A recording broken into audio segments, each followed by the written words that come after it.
Federico, can you tell me when we're live? Folks, we're going to go live.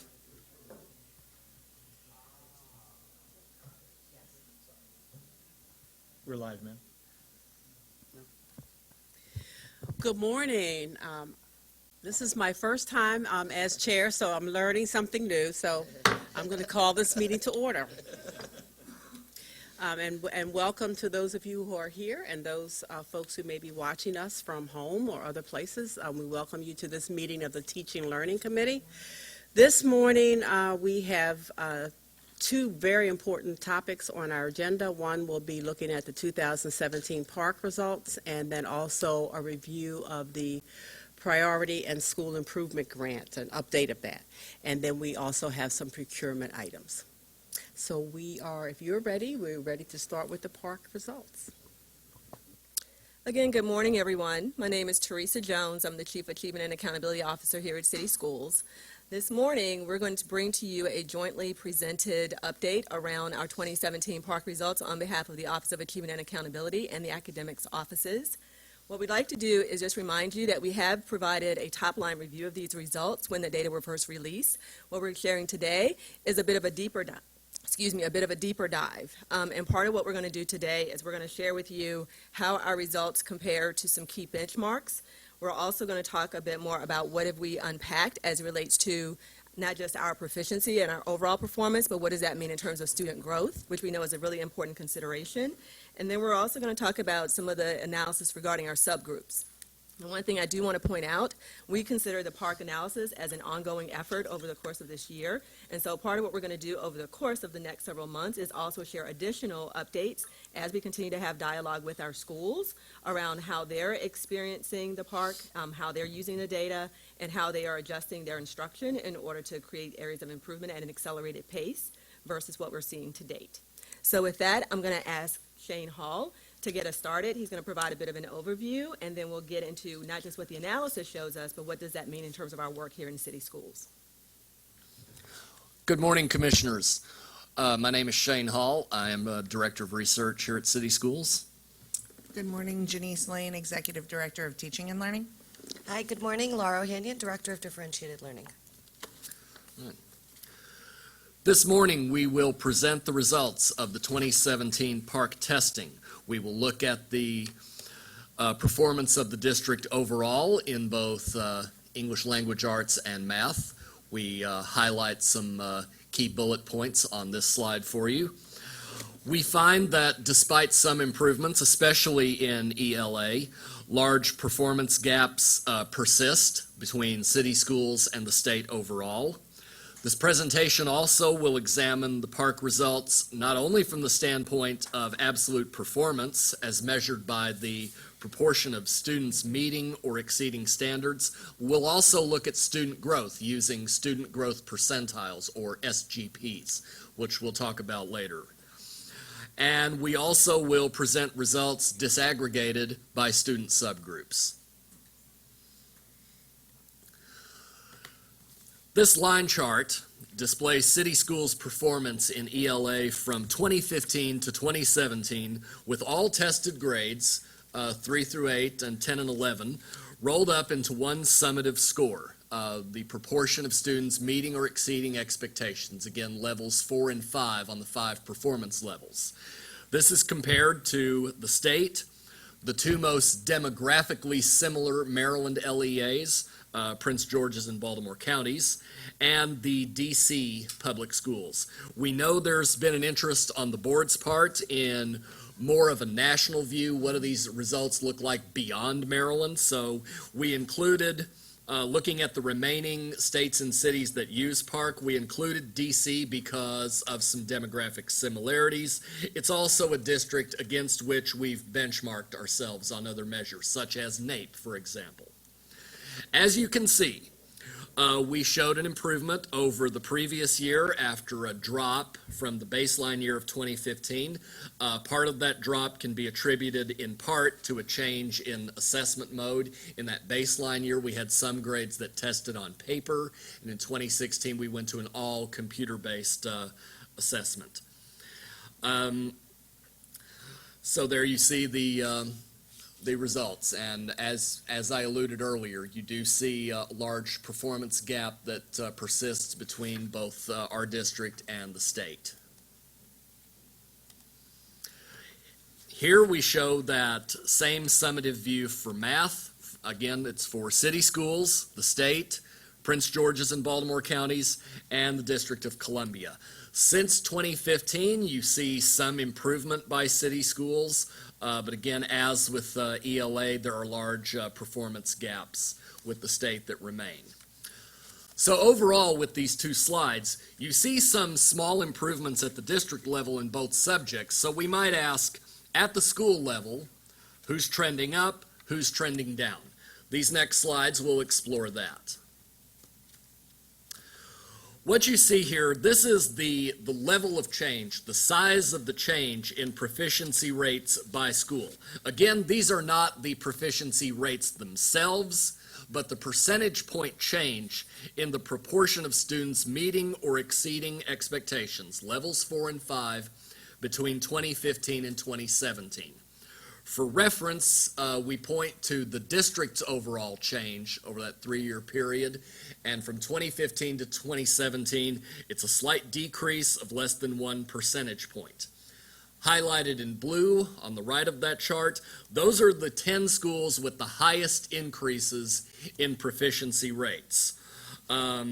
Some, as you can see from here, had increases of more than 10 percentage points. And in this next slide, we're going to name those top 10 schools. And here they are, leading off with Hampstead Hill, which had 34.1% of students at levels 4 and 5 in 2015, and nearly 49% in 2017. That's an increase of nearly 15 percentage points.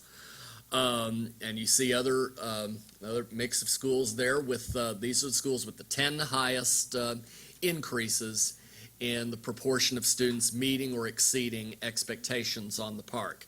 You will notice that Wolf Street Academy is highlighted in bold. The reason for that, it was also among the top 10 in math as far as increasing the percent of students at levels 4 and 5. Quick clarifying. Yes. This is elementary school. This is not. This is all grades. This is all grades. All tested grades. So, these are all tested grades. So Yes. it's all tested students, All because tested I know students, yes. Hampstead Hill goes up to 8th grade and has many Correct. more students, but these are tested. Okay, got it. Yes. Sorry, I should have clarified that better. Okay. Here is the similar chart for math with, again, the magnitude of changes by school in math proficiency. And again, this is for all students tested. Again, as with the earlier chart, these are not the actual performance rates themselves, but rather the size of that change between 2015 and 2017. We provide the district's rate as a reference point, an overall improvement of 1.7 percentage points in this time period. The top 10 schools are in blue. One, as you can see, improved its percentage of students achieving at levels 4 and 5 by more than 20 points since the baseline year of 2015. And this next slide names those top 10 schools. And it leads off with Baltimore Polytechnic Institute with an increase of nearly 22 percentage points from 27.2% in 2015 to nearly 49% in 2017. And you also see other schools serving various grade bands. And again, Wolf Street is highlighted in bold because it was among the top 10 in both ELA and math. So we've looked at, that's looking at growth in one sense, looking at the increase of students achieving at levels 4 and 5. But now we want to look at student growth in greater depth through the use of SGPs, or student growth percentiles. Here on this chart, I give you two hypothetical students. Their names are A and B. One high performing, one low performing.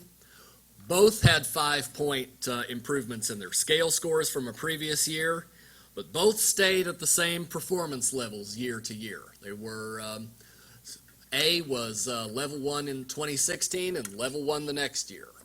B was level 4 one year and level 4 the next. So we might ask at this point, did A and B show the same amount of growth? I mean, after all, both increased their scores by 5 points.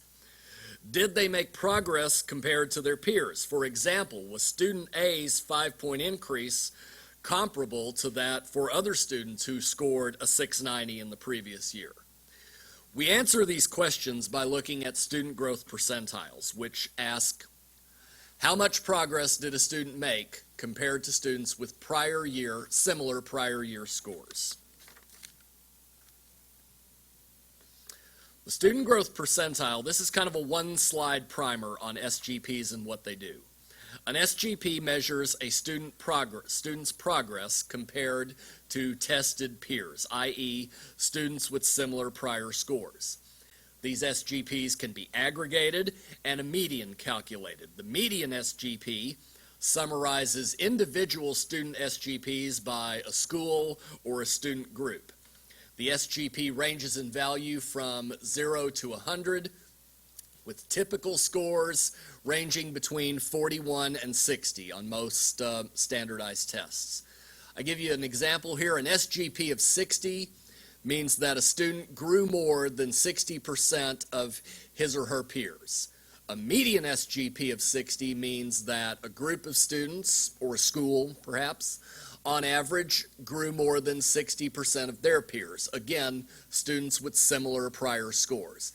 And we offer you kind of a handy guide for interpreting SGPs. So if you see an SGP that's above 60, that's good because it's indicative of high growth. On the other hand, you see 140 or below, that's indicative of low growth. So we know from this we want to see SGPs higher than 60. So when we look at median SGPs by school, and we see some schools with high SGPs indicating high levels of growth, we might ask, what are these schools doing that we can learn from? Here on this slide, we show you the top 10 schools with median SGPs greater than 60 in English language arts. Overall, 27 schools had SGPs higher than 60. These are the 10 highest, but all 27 are listed in the appendix of this presentation. Here we show the school's name and school number, its median baseline score, just as kind of a reference for its relative performance.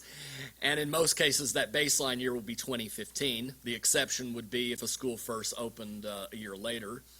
The average yearly growth, we show that. That's the average point change in scale score. And we show the median SGP.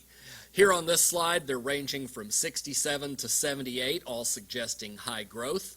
We highlight 7 schools in bold because they were among the highest SGPs, not only in ELA, but also in math, which we will show you in a moment. And again, some of the schools you see here are among those you saw earlier as increasing their overall performance of students achieving at levels 4 and 5, such as Hampstead Hill, Wolf Street, and Charles Carroll Barrister.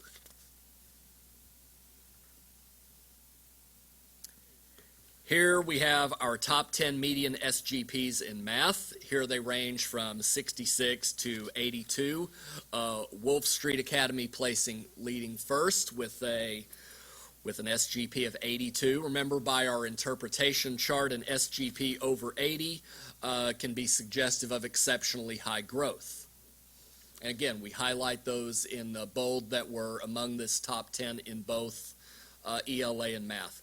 Overall, we had 25 schools with SGPs greater than 60 in math, and they are listed in your appendix. These are the top 10. And now I will turn us over to Janice to talk about what they're doing in response to all this data. Great. Good morning again. So if you remember this slide we talked about last year, it's the slide of our coherency and really the focus area of how we're bringing together aligned messaging, both in ELA and math. So you'll see as we go through the rest of the presentation, the opportunities of when we're talking about bringing the cycles of professional learning to principals and ILT teams, spending a great deal of time still focused in ongoing data. As Teresa queued up earlier, we've been working in teams looking at this data with our principals and with our ILT teams. In CLNs, when schools are coming together with their principals in their community learning networks, they are spending their time focused on mathematics.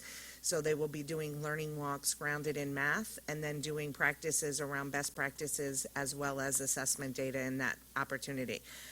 We still are bringing together monthly math reps and literacy reps from each of the buildings. So really focusing on the curriculum and the teaching practices and how to support teachers through collaborative planning, et cetera.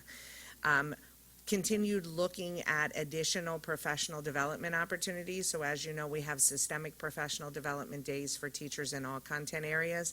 But what we've been doing in teaching and learning, and we'll cue this up when we move through, is also looking at additional opportunities like webinars for teachers, so that as we're going through and zeroing in, I'll highlight some in the math opportunity. When there's a struggle within the curriculum, the team is creating webinars and opportunities for teachers to come together and learn. Those webinars are also recorded so that teachers can visit them anytime they want within their, planning time, their time at home, whatever they're doing if they're struggling around a certain skill or concept. And then finally, still our focus around the collective learning.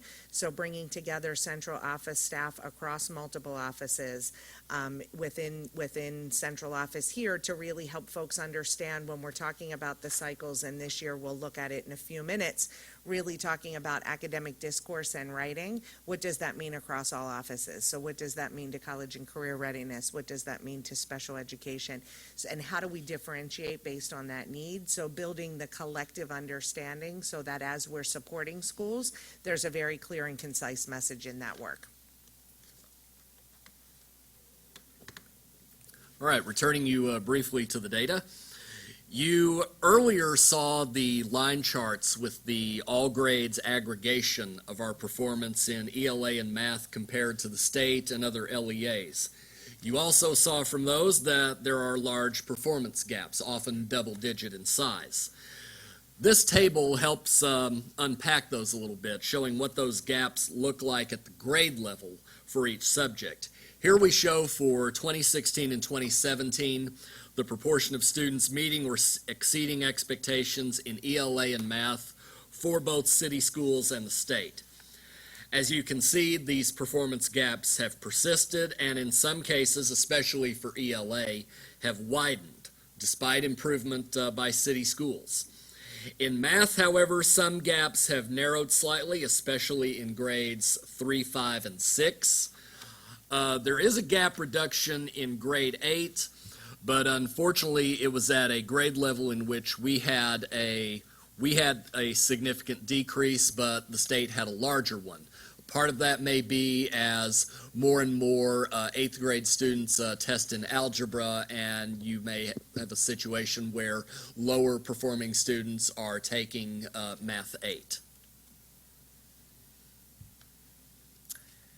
And this next slide shows you really the same view, our performance and the state's on the high school tests, as well as a roll-up of all grades. Here you see some gap reduction in Algebra 2, and especially in ELA 11. However, there's a story behind ELA 11 because there are many LEAs that do not administer ELA 11 broadly. For example, Anne Arundel County does not administer ELA 11, and in Howard, Baltimore, and Montgomery counties, only a few students take it.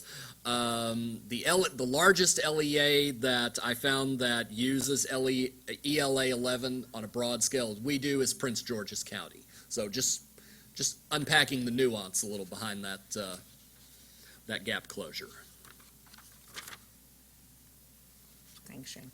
So what we're going to do now is break down into both math and ELA to think about the work that we have been both engaging in as well as work we're proposing to engage in.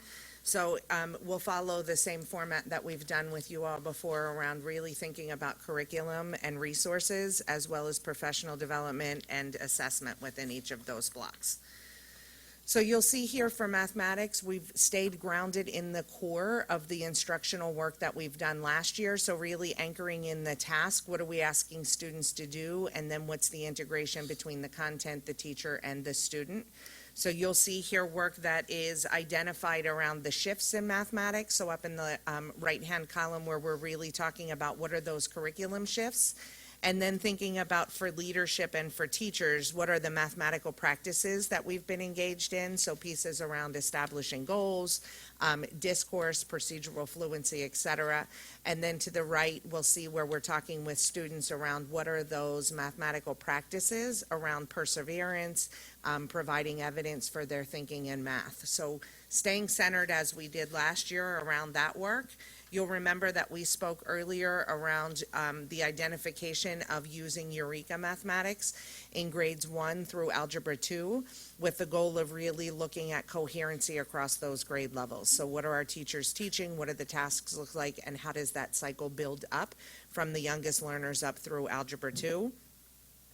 And coming with that, we also partnered with Achievement Network, also known as ANET, to bring formative math assessments to grades 1 through Algebra 2. Again, this is a consortium which gives information immediately to teachers around student performance mastery, and then where do we adjust and work from that.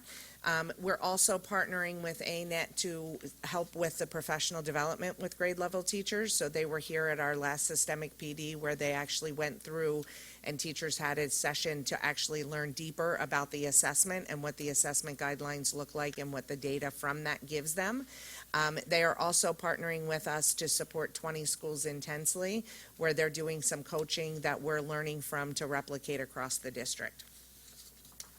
This slide here shows the focus from last year when we were really talking about establishing mathematical goals, thinking about the purposeful questions, to what we're moving to this year. As we talked earlier about the cycles of professional learning, we're grounding in academic discourse. So there's an alignment for math here around that same work, as well as using mathematical representations. But another piece that we're going really deep with the team around is eliciting and using evidence of student thinking. So from that discourse, how are they organizing, how they're problem solving, to be able to communicate that through the work that they're doing. The next slide really has a lot on it, but it gives you the information and the content across. So you'll see that, as I highlighted earlier, the mathematics discourse and the opportunity for students to give the evidence for how they're establishing what they're doing in their mathematics work, utilizing the student work to really think about how the curriculum and instructional decisions that a teacher makes are grounded in the data, so that as we're teaching, we're constantly evaluating what students are doing and giving that feedback, as well as providing small groups based on the student need. The earlier coherency slide that I showed just shows this again here, so you can really see in collective learning weekly, all of our leaders are getting inputs around math, so they're understanding both those mathematical practices that we talked about, as well as the instructional core. During the CLN once a month, principals are engaged in learning walks to actually see what this looks like in classrooms across different grade levels. And during that time, we'll investigate the data that they're seeing in classrooms, what are next steps.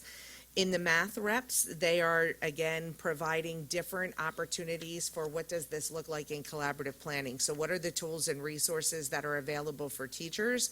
ANET also offers a platform that we utilize that has videos and deeper investigations around different content topics within math. And systemic professional development, this is really the opportunity for teachers to rehearse the curriculum and practice their planning for what's upcoming next in the next quarter or in the next couple of weeks that they're preparing for to teach. And then finally, as I highlighted earlier, beyond the webinars and the face-to-face opportunities, we're bringing together cadres of teachers where teacher leaders are working to lead other teachers in the practice of mathematics. So some of those information pieces that Shane shared earlier around the schools of success, we're looking at teachers there, as well as teachers that have shown and demonstrated growth with their students in mathematics. We've spent a great deal of time. You've seen these documents before, but this is just one from the PARCC, from PARCC analysis that shows you the evidence statements. These are available for each of the grade levels. So they show the average percent of correct on the different standards that are assessed down the bottom. And what you'll see here is this is just an 8th grade sample to show you that as you look across, one of the highest needs that we have that you can see here in 8th grade is really around modeling and reasoning.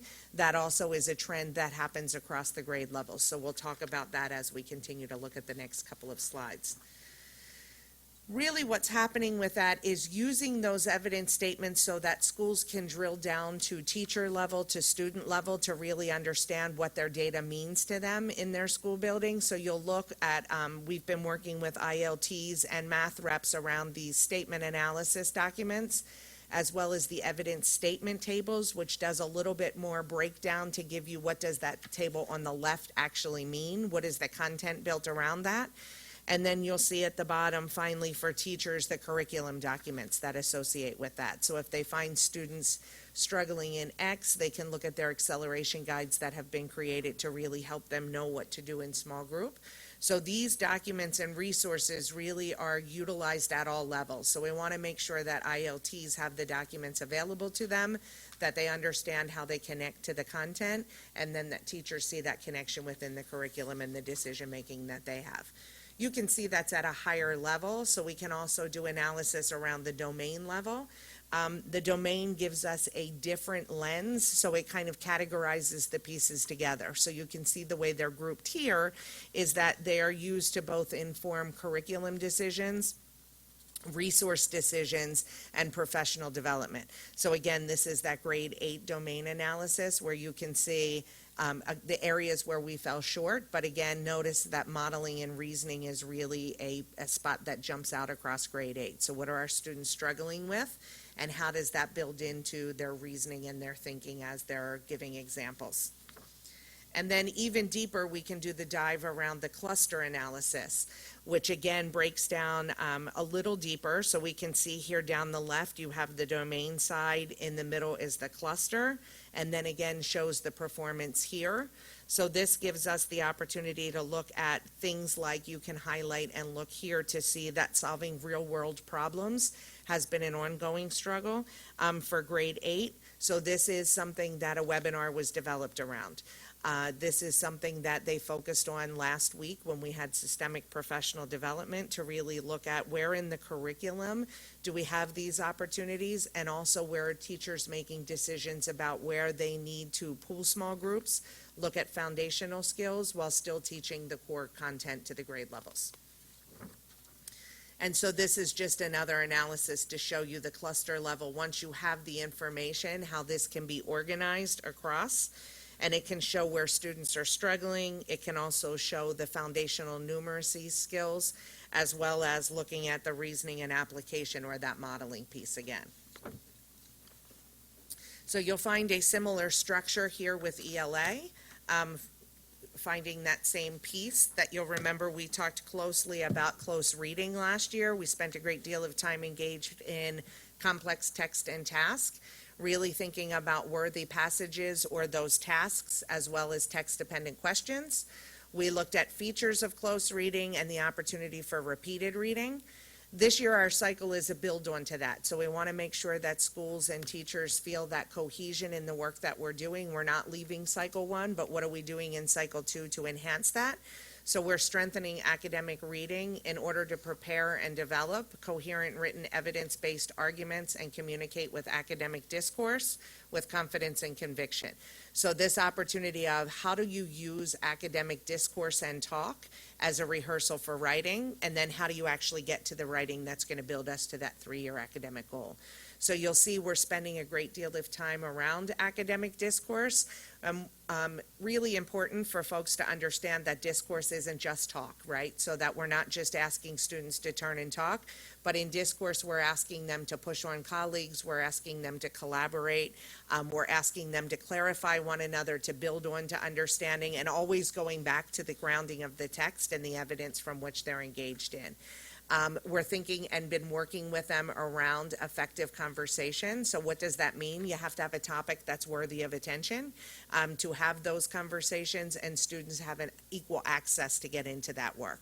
And then finally, for writing, what does that mean? Getting us to that written-based evidence argument, as well as utilizing across multiple resources. So you'll see that as we go through the next couple of slides. Some of the curriculum revisions, you'll remember hopefully that we are engaging in our second audit for the literacy curriculum. So that the curriculum, we will be getting ongoing feedback from our partners around the audit and make ongoing revisions. But one of the pieces that we did prior to that was really look at grades 4 and 5 and did a lot of research around what's been coming out in best practice around vocabulary development and academic learning that's built to comprehension and connected to vocabulary and content. So what we did in grades 4 and 5, they were due for the revision. If you remember last year, we focused on pre-K 3. So revisions for 4, 5, we grounded in the next gen science standards. So we really chose text that aligned to that content area and built out the revisions within that work. And then for our grades 6 to 12, our literacy design collaboratives for English, we also provided additional text opportunities as well as supplemental text for folks to make some additions to. For assessment, just to be clear and transparent, we did not adjust a new assessment platform like we did in mathematics with ANET because of the fact that we were going to do this curriculum audit. So that we'll be investigating and ongoing opportunities for what do we want to do to enhance assessment. But for right now, we stayed with the platforms that we have and still utilize the formative assessments within the structure. We are doing collections of student work that will be evidence from the cycles of professional learning. So we'll be looking at student writing samples, et cetera, during our citywides.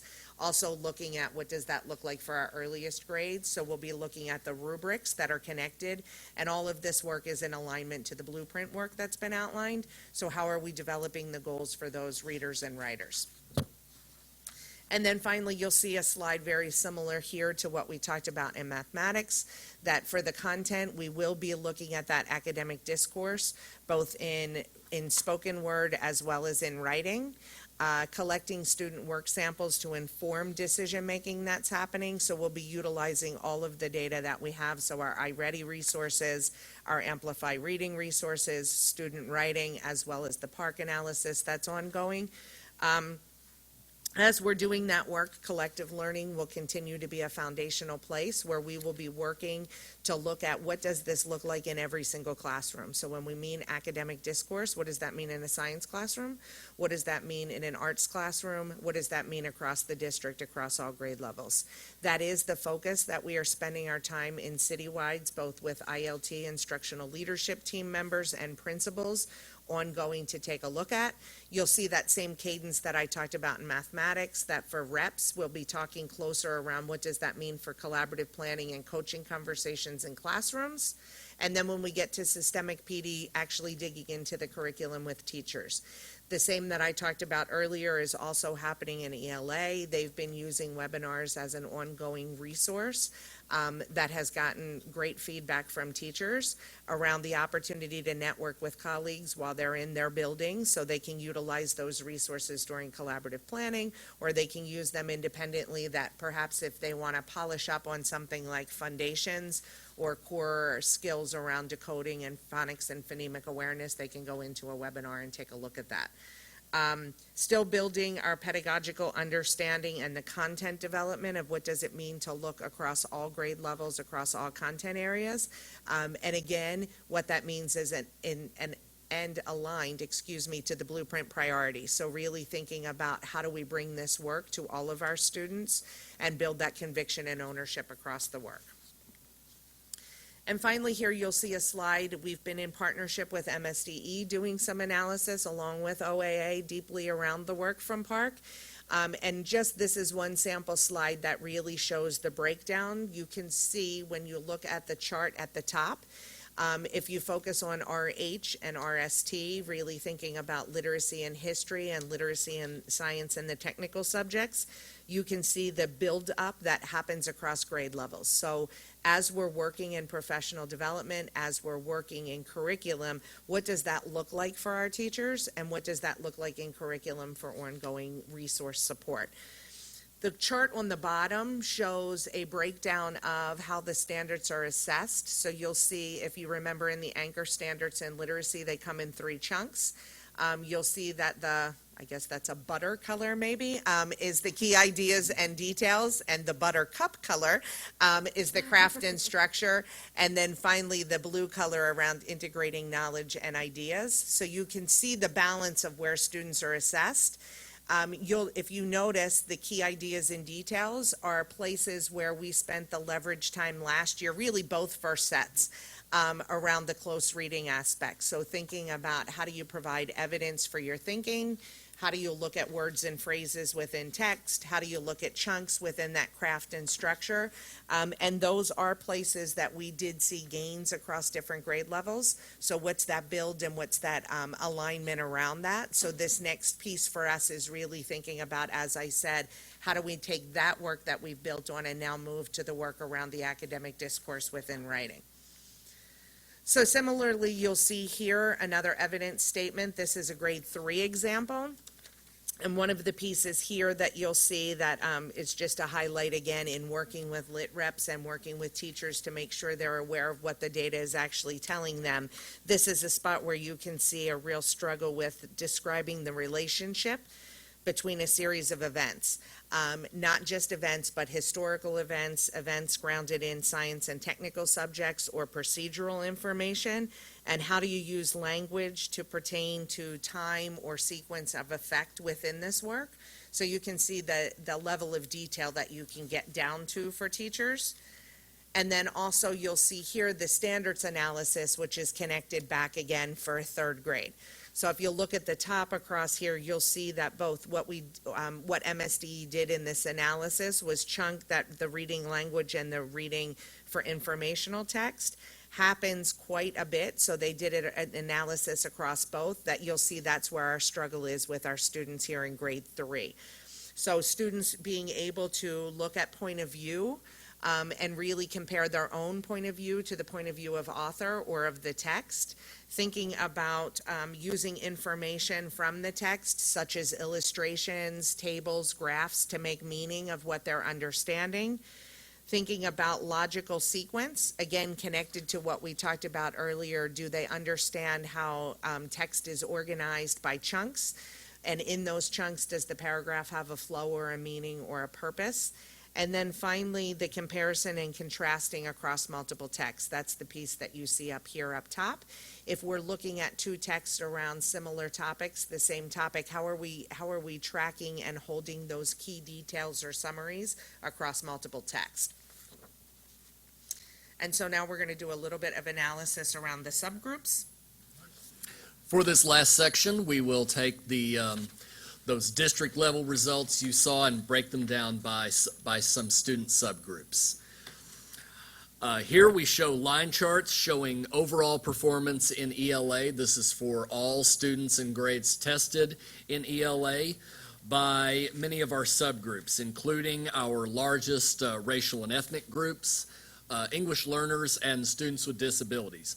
We did not try to use the economically disadvantaged or FARMS group because with the transition from FARMS to CEP, that group was differently composed literally all 3 years. However, in our top line presentation, we did give you a sense of the performance by the disadvantaged and non-disadvantaged groups. These line charts can also give a sense of the performance gaps that exist and have continued to exist among various student groups.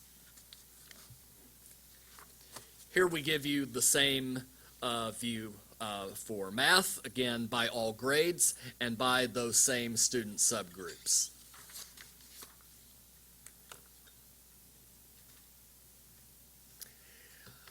Here we start to look at students meeting or exceeding expectations on PARCC by English learner status. We know that English learners are a growing population within our district. Here we contrast their performance. We see large gaps between English learner and non-English learner groups, but we want to unpack EL performance a little further and examine varying levels of English proficiency and what that means for PARCC performance. And Laura Ohanian will talk about that now. Thank you.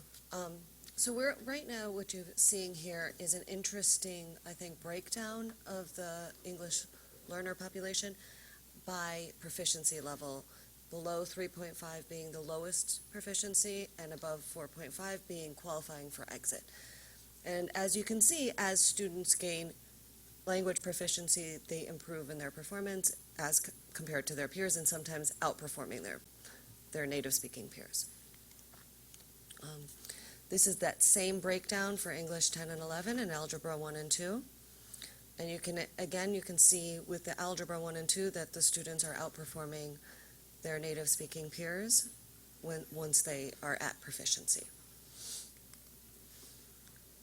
So I just wanted to take a minute and talk a little bit about our focus in our instructional programming. So we're implementing integrated instructional practices. These are practices that align to the general curriculum and ensure that our English language services are aligned to that.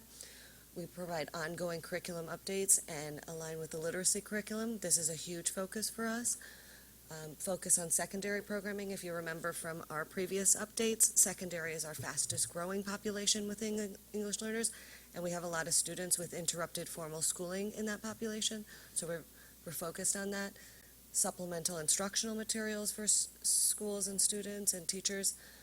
Summer programming, we had a specialized summer program this year at Dunbar that focused on overage and undercredited students, especially those with interrupted schooling. We had over 100 students participate in that. And really clear guidance around instructional models. We had promised we would do this in June, and that has been released to the schools, and they have clear guidelines on scheduling and supporting English learners. And you've seen this before, but this is our strategy and our support for this school year. I'd like to pay close attention to the student wholeness piece, our last professional development. We did a lot on supporting the social and emotional needs of our English learners while building the language skills, which falls into literacy. So we worked with our teachers to think about restorative circles and how you can build language within those circles and support the students. And that was really well received, and the teachers really enjoyed it. And I think that we're going to be piloting it a little bit more moving forward. And so now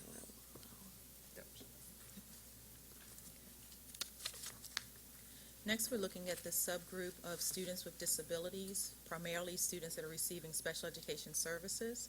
And we're looking at them primarily and how they're receiving their services and where the...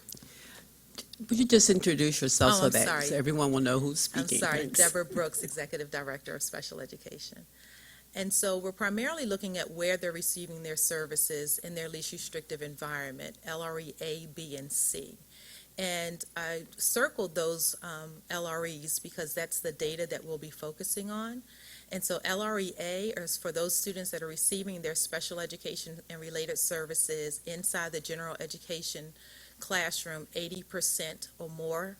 LRE B, they're receiving their special education services and related services inside the general education setting 79 to 40%. And LRE C, they're receiving their special education services and related services inside the general education setting 40% or more. And then our citywide programs, and those would be students that are in our ED Pride programs for our students that have a significant emotional disability, and they're in a citywide ED Pride program. And then some of our students that are in our Life Skills and PAL program also participated in the PARCC administration. And so when we look at the PARCC scores for our students in the LRE A, B, and C, we can see that they are still significantly behind their non-disabled peers and each of the LREs, but primarily in LRE C, B, and C, where they are removed from their typical peers for both in the areas of math and ELA. And so this is the ELA data, as well as the math data.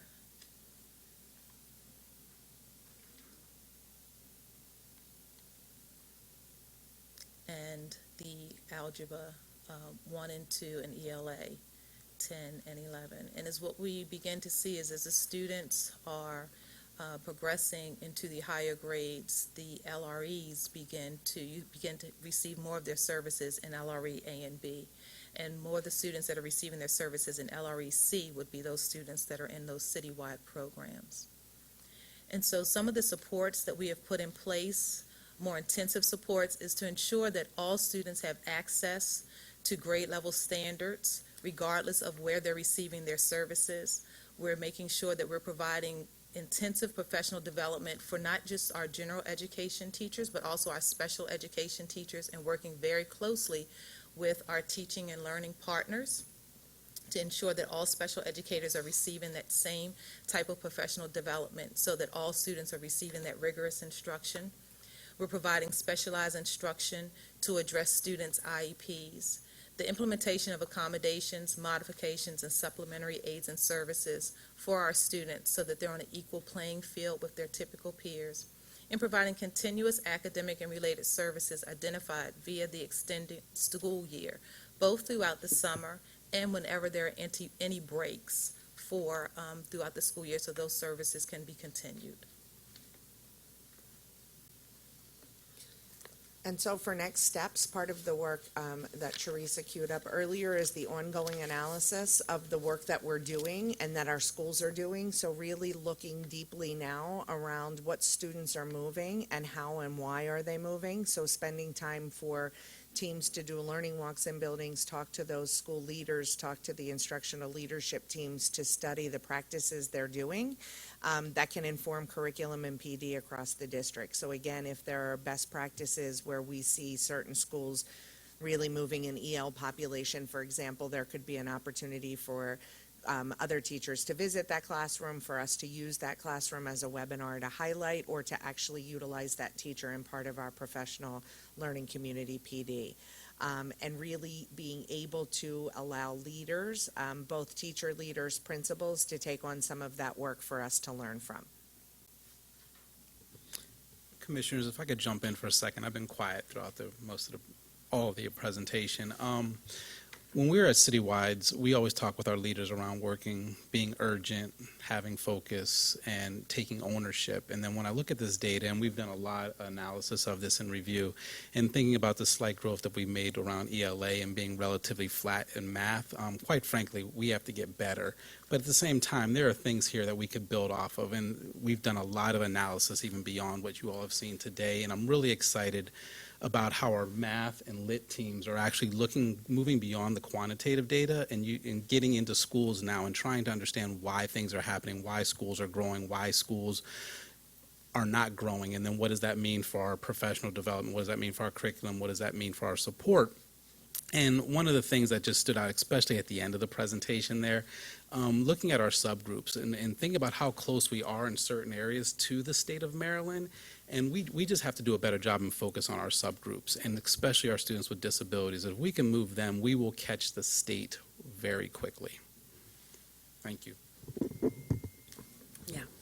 Thank you for the report, which was very exhaustive and I think very complete in terms of all of the groups that you covered. I thank you for that, but I know we do have some questions, so Commissioner Cann. So my questions kind of go in two buckets, and maybe I'll take the first one, and then I'll go and let Commissioner Highcover, who I know has a question, because I have lots of questions too. So, and I guess it's to Mr. Conley. Like, it was very helpful that you just shared that at the end, because as a school board commissioner who sat here for the last 4 years and have not seen the data move in any significant way, it's very humbling, but it's always very frustrating. I want to first say, I know a lot of people are diving into this and trying to make this work, and it's really, really, really hard work. But what we're doing, it seems like we're stuck. And I'm not clear about how we're going to get unstuck, to have an aggressive academic plan to move our students around instruction. And it's frustrating. It's frustrating to see year by year not making the growth that we expect our students and we know that they can do. And so for me, I'm hearing a lot of process, right? But what I'm not hearing is like how we need to accelerate our students. They're far behind. And I don't know what the plan is, not only to do a lot of the process pieces, to collaborate, to work together, to kind of understand but I don't understand how we're going to accelerate students very aggressively. Because I get the fact that we have X amount of 4 and 5, and that's meet expectations, but you know what? We have way too many kids at 1 and 2. And I don't know what our plan is there. So I guess my first specific question is around the acceleration. I understand what we're doing generally, but I don't have confidence in the fact that are we aggressively accelerating the growth of our students, and what's the plan for that? So can I jump in? Yeah, And please. two things come to mind as you ask that, and I get the frustration because we see it. We've all last year looking at iReady data and just the number of students that stay 2 or more years behind. We know it, what's happening here. So two things I'm thinking about. Last year, we created a wing in our teaching and learning department called Specialized Learning, which is responsible for creating specially designed instruction for our students with disabilities. And even beyond that, I'm thinking about students that are 2 or more years behind grade level. So as we identify these students and name who they are, what is the plan for them? At the next teaching and learning committee, Janice and Deborah and I just met about this yesterday. We've had this department in place now for a while. We do have some vacancies in there, but I want to roll out what is that plan, what is that vision at the next teaching and learning committee when we do our special education update. Because again, when we look at that data, that yesterday was an eye-opener, and we looked at our students and the students with disabilities that are scoring a 1, but then at the same time, when you're looking at our scale scores, we are not far off the state. So we just have so many students at the very bottom, and if we don't focus on them and we don't address their needs, it's not going to move the needle like we need it to. So the one is the specialized learning. But the other piece, though, and it does come out in what Janice was talking about, we have to just improve our teaching practices. That is not a shot on our teachers at all, but that's just like we have to double down on our professional learning opportunities. It's in the blueprint. And that intellectual preparation that teachers need, and those shifts and decisions that are constantly being made, and knowing your students, like just during the lesson and preparation for the lesson. And I think the blueprint is filled with professional learning opportunities. We have really been working hard. Last Thursday at our professional development with, especially for our math teachers, the different choices and opportunities that teachers can opt into and learn more about. To me, that is going to be the big piece there. If our teaching force improves, the data will shift. Oops, I'm Go sorry. ahead, Jimmy. I was just going to highlight, we were just at Council of Great City Schools this week, and one of the professional development sessions was really around what does it take to shift practice? And research showing, up to 45 hours before a teacher can really understand a new curriculum, a new shift, a new piece around that. So I feel like the aggressive piece that you're talking about is really tied to what we're outlining in the blueprint. So when you take a look at bringing in national experts to partner with us, but beyond that is really what are they doing in classrooms side by side with teachers to give teachers feedback live in the moment? Because I agree with you, we would always want to see our numbers much more aggressive, but I also feel that we sometimes get lost that teaching is an easy practice. I'm not saying you're assuming that, but we feel like if we have curriculum, teachers know how to do it or know how to teach it, and it's not that easy, that we have to make sure that they're getting feedback live in the moment around what is happening with every student in their classroom. So they have the core curriculum that is showing them what to do, but what do I do with my 5 or 6 kids who are struggling? Or what do I do with my 8 kids who are beyond what I'm about to teach? And a lot of what you see in one of the slides that Shane showed earlier, you'll see that huge jump in DC for what they did in ELA, and we partnered with DC to talk to them about that. They have really anchored in their LEAP work, which is their extended professional development. So they have experts across grade levels. So in some of their elementary schools, they'll have a K3 expert, a 4-5 expert, a 6-8 expert in ELA and in math that sits with classroom teachers, and they have about a 90-minute a week planning block where they actually go through the curriculum, practice, rehearse, collaborate before they ever get in front of their students. Then they have another block of time, don't quote me on it, I think it's about 45 minutes, where then I, who might be that LEAP lead teacher, goes into the classroom and spends time giving feedback based on the actual teaching. And then we have another 45-minute debrief scheduled where we now then go back in together and think about what are next steps for my own personal growth.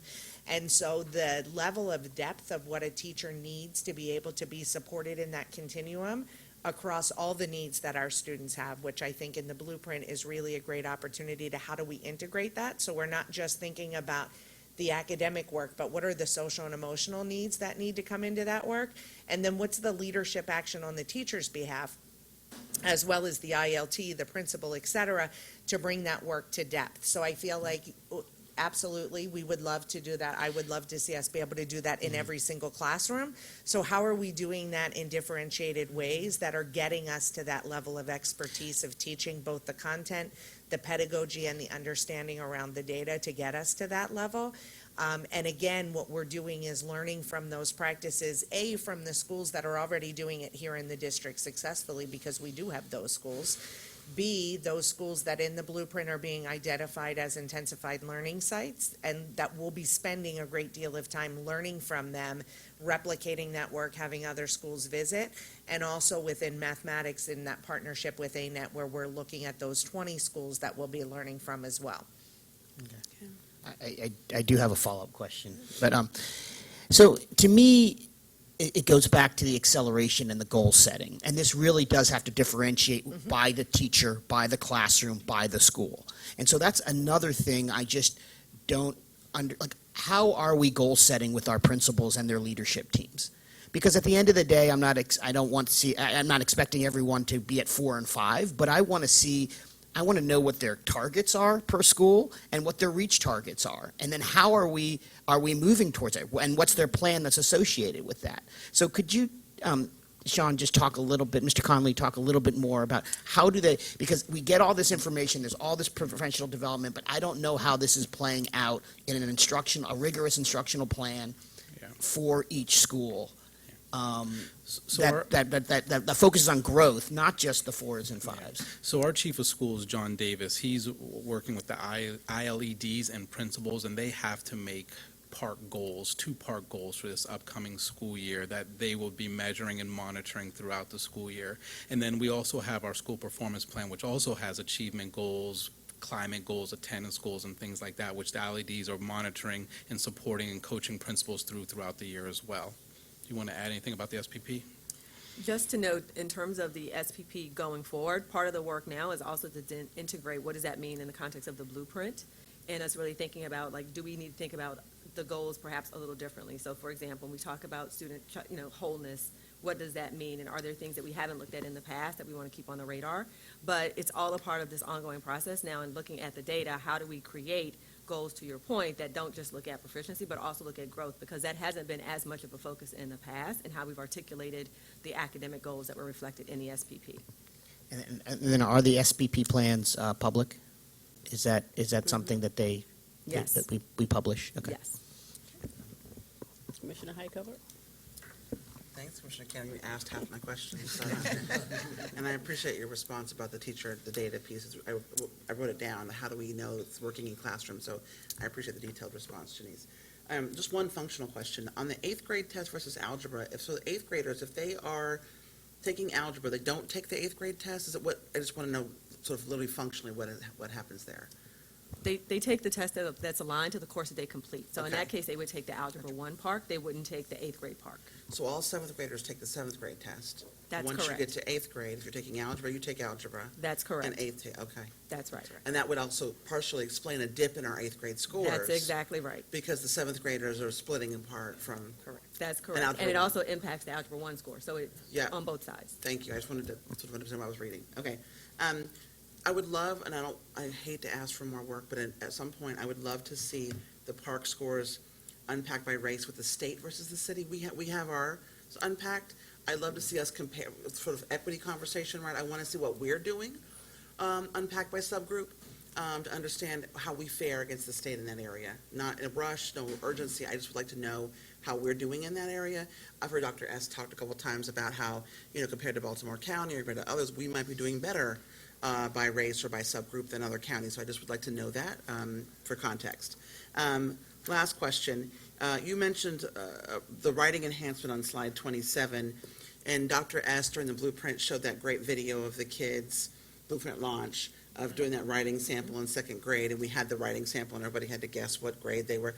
Help me understand how we get to that right? So we talk about the writing enhancements, where we're moving in, what are we doing in the short term and the long term to sort of get to that level of writing that I'd love to see our kids have? Now, that was very aspirational, but I don't actually see that translating right now.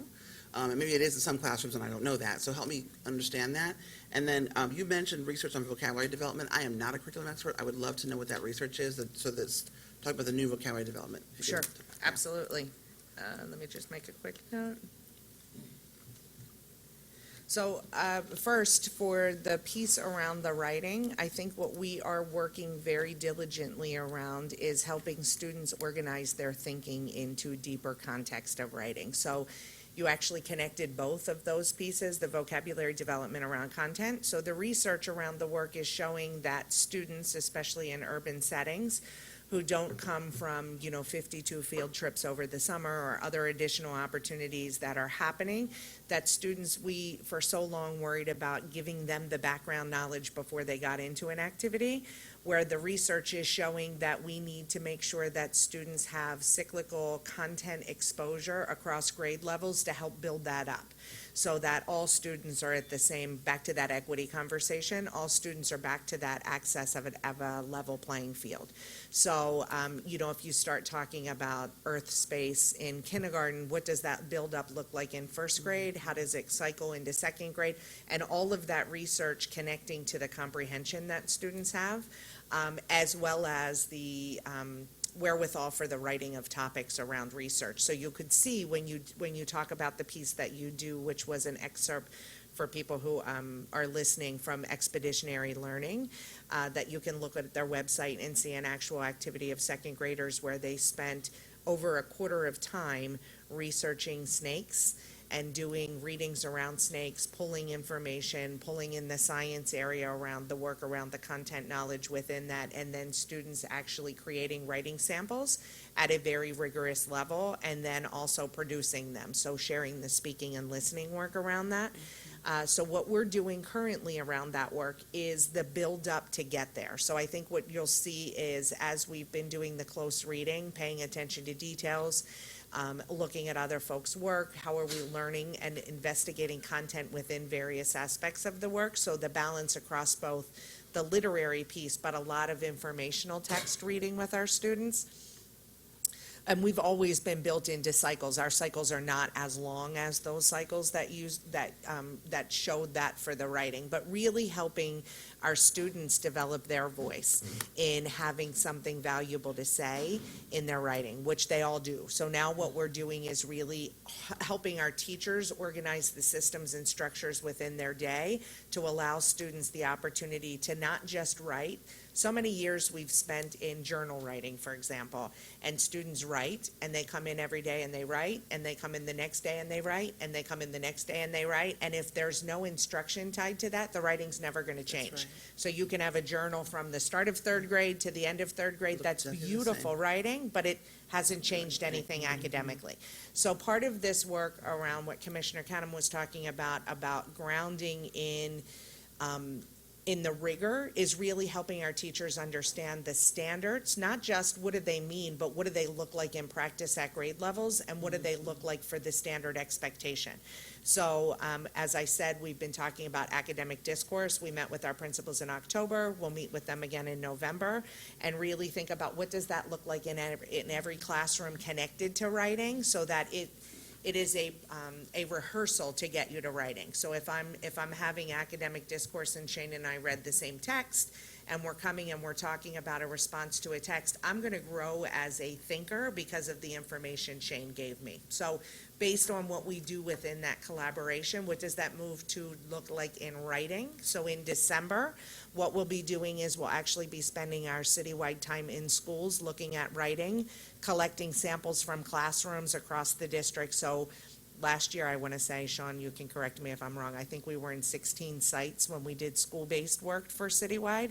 So we'll be visiting 16 schools across the district, collecting samples, and then we'll use those samples anchored in the actual standards, so that we're not saying, okay, at school X in third grade, this writing is good enough, but 2 blocks across the street, this third grade writing looks completely different, and we're saying that's okay. What we're doing is grounding it in the standards and the expectation of PARCC. So we'll really be doing that work with teachers, with our ILTs, again, and I know it sounds, processy, but going back down to the level of, if we do that in ILTs, what are we doing with our teachers that actually prepare them to do that in a first grade classroom, prepare them to do that in a ninth grade classroom, in a science classroom, in a PE classroom, what does that look like?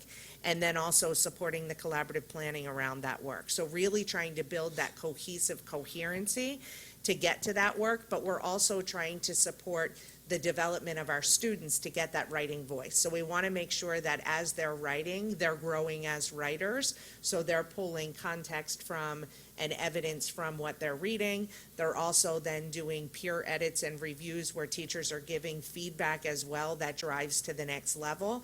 And again, how do we do that in a very sequential order so that people don't feel like we're trying to go in a whole nother direction, but how do we connect it to the tasks we start with last year, moving up and building to that piece.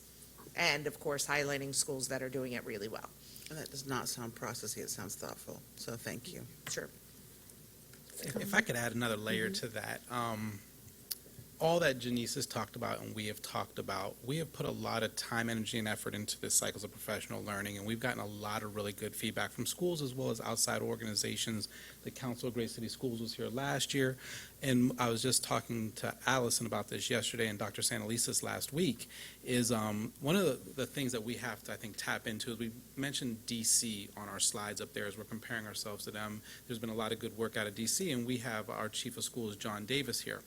And in October, he went around, very first time being in a ILT professional development for here in city schools, and he grabbed me and was like, this is the best professional development I've seen principals get in my life.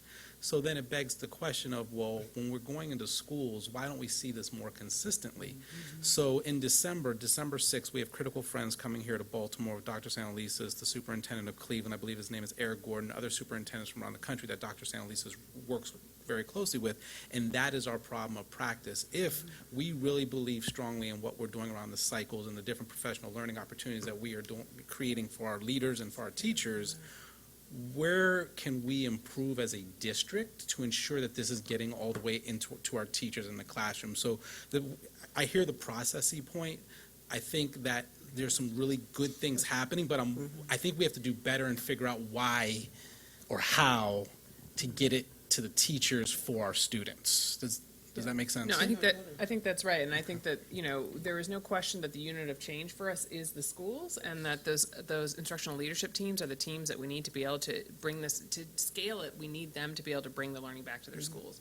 And so we have to figure out, and I was so glad to have a conversation with Sean yesterday about the fact that this is our problem of practice when these other superintendents come, is because we have to figure out why it's not translating, because we do think we have great professional development. We hear all the time we have great professional development, but you just don't see it at the school level. So that's partly why we have the intensive site strategy with the blueprint, is so that we can really, on a more reasonable scale, can implement that. But then this kind of work to figure out how do we translate it. We, some part of it is, as Janice mentioned, is bringing in the experts too, to really do the close work with at the school level, so they're getting the real-time feedback.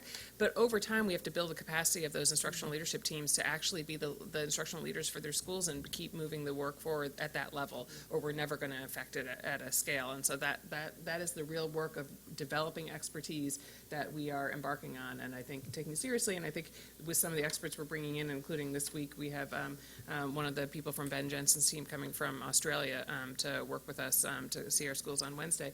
I think that's the kind of work we really need to really develop our expertise at both centrally and at the school level, to be able to then take all that learning that we're offering and make sure that it's spreading across the district.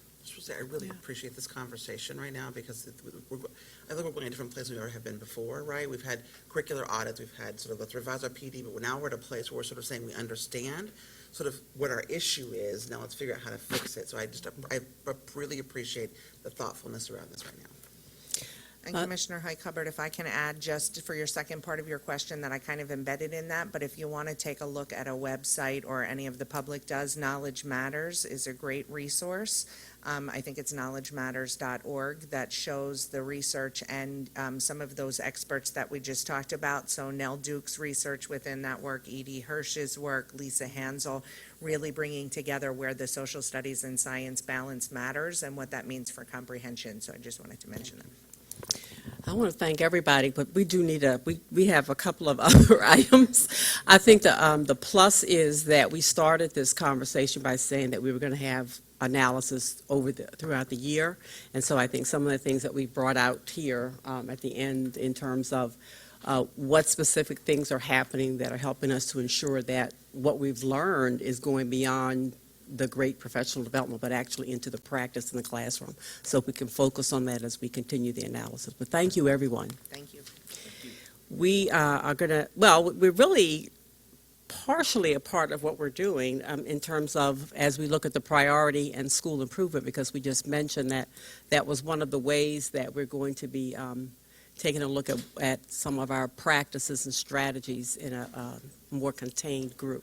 So if we could have the folks come forward to share with us the update on the priority and school improvement grant.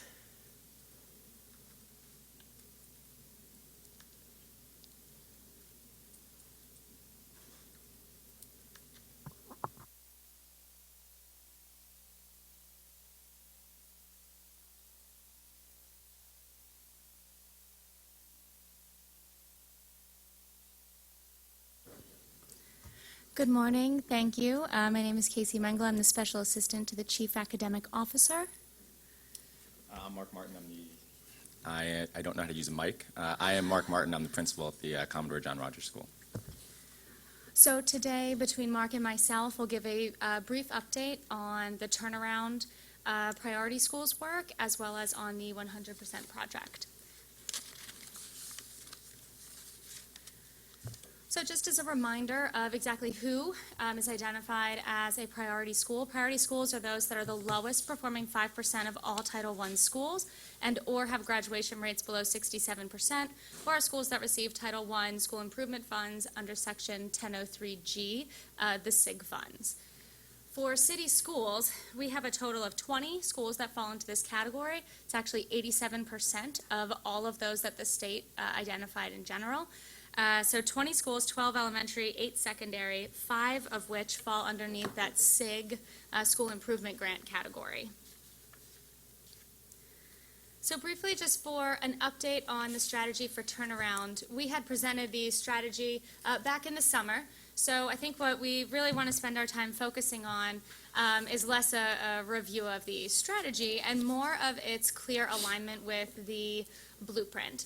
So just as a reminder, the goal that we're focused on for the turnaround work is really supporting leadership, seeing that all designated turnaround schools would be led by effective or highly effective school leaders who are really able to establish the appropriate conditions for teaching and learning in our schools, right? So this is our 3-year goal very broadly. It's really grounded in the theory of action that if we're developing folks and providing experiences to really deepen understanding of both academic and climate strategies, that will improve those conditions for teaching and learning. So again, key for today and what we wanted to do when we unfolded this originally, the blueprint was not real, right? It hadn't been presented, it hadn't been finalized. However, it was grounded in very much the same research that the blueprint was. And as you can see, aligns to the same areas. So for the turnaround strategy, our real driver here is around school and district leadership, with a key focus on how do we get the right leadership structures within our buildings in order to move both academics and climate and culture outcomes. To do so, we're focused keenly on both student wholeness and opportunities through literacy. So again, you can see the clear alignment to the blueprint here, as those are also the 3 areas in which the blueprint focuses heavily. Specifically, and we had presented 5 key strategies to move work in our turnaround schools: leadership, district-aligned resources, intensive focus on literacy and student wholeness, effectiveness and accountability, and choice development. So to call out here, and again in alignment with the blueprint, the leadership and intensive focus areas. For us in the turnaround strategy, one of the key levers for change is really establishing an ILT and a clear schedule to enable collaborative learning and professional development for teachers and for teacher leaders and leaders in the building throughout the day. So our ACLs and ILEDs who are supporting this work are working very heavily with the schools to ensure that those foundational structures are in place. In addition, in alignment with our cycles of professional learning, as Janice had just mentioned, schools are engaged and engaging their ILTs in the learning that we're doing across the district for both literacy and student wholeness. For literacy, schools are, as I just mentioned, engaged in the cycles of professional learning. They're also leveraging our district curriculum and our assessment strategy in their ILTs in order to monitor progress throughout the year. And then finally, for student wholeness, we've aligned SSLs with the turnaround CLN, if you will. CLNs 11 and CLNs 10 have a larger proportion of those schools in them. And so we've aligned additional supports, SSLs, ACLs, SELs. Do I need to, I know, right? All of I'm these going to ask, liaisons. if you don't mind. So that's academic content liaisons, special ed liaisons, which both focus on the academic content, students with disabilities, and then student support liaisons, which focus more on culture and climate, as well as operations and student support in that way. So we've aligned those with those CLNs and provided additional supports there so that they can engage in more frequent conversations and coaching cycles, both for literacy and for student wholeness.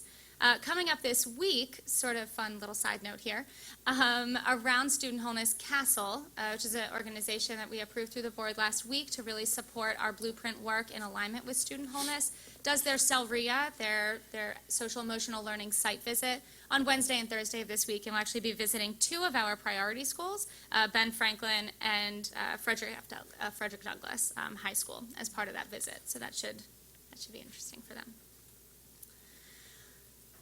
Our priority schools, over the course of, this shows sort of the last 2 months, have engaged very deeply with MSDE, some professional development already around bringing their instructional leadership team together, working with teacher leaders to establish PLCs in the building. They've gone to planned development conferences with MSDE. The partnership that we have with MSDE around this work has really allowed us to engage in some meaningful, and I would say like really iterative feedback cycles with them around the school plan development. And so through the course of the last month, we've had a lot of back and forth feedback and really meaningful meetings with them to get the priority plans to a place where they reflect not only the strategy that we believe will really move the needle, but also in alignment with the blueprint and alignment with the state's new 4 domains for rapid school improvement. We just submitted all of the final plans at the end of last week, and so as part of the master plan, ultimately all of that gets approved. In addition to, and it's not noted up here, we've established with MSDE central support meetings. Those are not necessarily new, but what is new to us in those is really the cross-functional alignment of ILEDs, ACLs, OAA, as in our Accountability and Achievement Office, Human Capital Offices, and our Community Engagement Offices will all be participating in those in a very strategic way, in alignment both with plans, monitoring visits, and the 4 domains of rapid school improvement, so that we're really all focused on the same drivers for the work. As very high-level next steps, we are expecting our plans to be approved sort of end of October, early November. Obviously, final funding really approved through the master plan, but we are expecting to sort of have the go-ahead to move forward. We also have our PQS, pre-qualified services, board approval scheduled for November 14th. I think we'll actually be diving into some of that a little bit today in our procurement agenda. We went through a very rigorous process to solicit vendors to support specifically the turnaround strategy and to show evidence of effectiveness in areas of turnaround as part of that process. And so, as you'll see a little bit later, we are ushering forth 12 out of 27 vendors that submitted based on their evidence of effectiveness and what we believe they're able to bring to the table on behalf of our schools. So that's just a quick update there. Mark? So Again, I'm Mark Martin. I'm the principal at the Commodore John Rogers School, and over the last 6 months or so, we've worked closely, our schools work closely with the school district, namely Mr. Conley's office, to help support some of the higher need priority schools, and these are what are known as your turnaround schools. The work that we're doing, I'll start with this visual, is with Hartford Heights, James McHenry, and Mary Rodman. It's in listening to the previous conversation about data, it's sobering. We've been at this for a long time now in terms of not just PARCC scores, but just school improvement. And I think one of the things that I hear too often, which I think is more of a short conversation with folks, is, oh, well, our city doesn't have the capacity to do this work. And I disagree with that wholeheartedly. I think there are great staff members, there's great leaders, there's great teachers, there's greatness in our district. And I think one of the struggles that we've had is not just tapping into that, but it's also collaborating together. When I looked at myself in the mirror, I wasn't really doing my part. I was just looking solely at Commodore and the growth of Commodore without really recognizing what support our school can give to other schools in the district. And so obviously in 2010, Commodore went through the turnaround process for the first year, and we since exited that process through a lot of different steps and through a lot of different supports. I think the key here was that our school went through the experience. And so it's our experience. It's not necessarily other people's experience. It was our experience. But through that experience, we knew a lot about the work that was going to face these schools, whether it was with respect to staffing, whether it was with respect to families, whether it was with respect to the intervention that was needed in terms of the levels that students were demonstrating. But the key here was really this idea that we wanted this to be collaborative with the other schools. This isn't about just one way of doing things. This is about bringing people together, and what we recognized was that these other 3 schools, they had great teachers that were joining those staffs, and those teachers, just by bringing them together, were going to help support each other and help bring new ideas to the table that would help hopefully get us out of this rut of great professional development, great support, and then not getting the results. And so I think that's what this idea is banking on, is this idea that by coming together and by sharing practice, by opening practice, that we would be able to have a different result. So that's what this is, kind of grounded in. There were some initial steps. Obviously, you could see them. First piece was staffing. So everyone at these 3 schools had to reapply for their jobs. And that's always a difficult process that obviously before you get to increased stability, that breeds more instability. Again, this is one strategy. It's not the only strategy that can work. It was a strategy that we went through as a school, and we believe strongly in this idea that the most important thing was having pinpoint alignment with all the changes that we're going to be facing these schools. And so every single staff member reapplied for their position. Some people weren't interested in coming back. Some people were.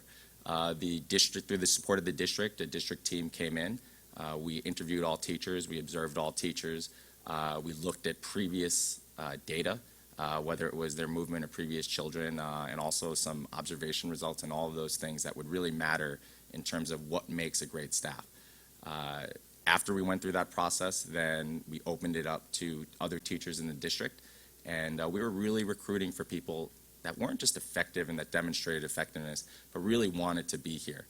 There are some, staff members, some people in our district that wouldn't choose to go to an uncomfortable situation. This is an uncomfortable situation. This is where you have a brand new staff and where there's persistent underachievement. And so we really needed to make sure that we had the right team on board. Happy to report that there were no vacancies. We were able to fill all the positions at the schools, and not only were we able to fill the positions, we were able to really attract people that were committed to the need that was present at these schools. Following the staffing aspect, we went pretty aggressively at what family community engagement looked like. Part of that was working with the district's FCE team, and part of it was just having a plan and this theory that if there's upheaval, if there's instability, the most important thing is gaining familiarity and comfort with one another. And the only way to do that is to lean in rather than kind of sweep things under the rug and say, oh, I don't know how that happened. And so what each school did was they participated in not just events at the school, but also going out into the community. We had things called Walkout Wednesdays, where not just the principal, but staff members went out into housing developments where these schools were and basically introduced themselves, whether they had a student in the school or not, and said, hey, I'm the new principal. Here are some of the new teachers that are going to be at the school. We want to make sure that you know that there is a change. We want to make sure you know what our expectations are. And we want to be available if you have any questions or concerns. I think that was the first thing, was making sure that every community knew that they had an accessible administrative staff as well as staff that they could go to for support. Additionally, we had barbecues, we had ice cream events, we had uniform events where all students received free uniforms. The idea here, again, was yes, there was change, but we were going to support you through that change. And more than that, we wanted to make sure that we knew who you were and you knew who we were. So that was, kind of the next priority following staffing. After that, it was buildings. If you could imagine, there's a lot that builds up inside of our school buildings that you're not necessarily aware of, whether that's in our closets and in our storage space, whether it's in the hallways, whether it's in our classrooms, whether it's the condition of furniture. Again, I think this theory of action is it'd be great if we had unlimited funds, but there's some things that can be done just through work, and that's cleaning up desks and making sure there's no graffiti on the walls. I think what we wanted to make sure students and families knew and staff knew when they walked in the building was, yes, there was a strategy, and yes, there was change, but we hear change all the time. We see teachers turning over, we see principals turning over. That's happening again. What's different? What we wanted to have different was for students and families when they walked in the building to feel the difference. Again, doesn't need to be a fancy computer lab. It just needs to be an environment that's warm and welcoming that makes students feel like someone cares about them. And so that's something we prioritize, whether it's making sure that the building was very clean or that classrooms were organized and orderly. That was something that was a priority. And then, this has been mentioned in terms of district support. District is supporting with professional development. I think we're kind of doubling down on that by, really investing in professional development. All of these schools came back for 2 weeks prior to the first day of school. They have professional development weekly, every Friday for 2 to 2.5 hours. The purpose there is obviously we need to support, we need to collaborate, we need to have time for planning. And if one of the barriers for increased growth is I don't have time for planning, or we don't have time to meet with each other, how do we remove that barrier?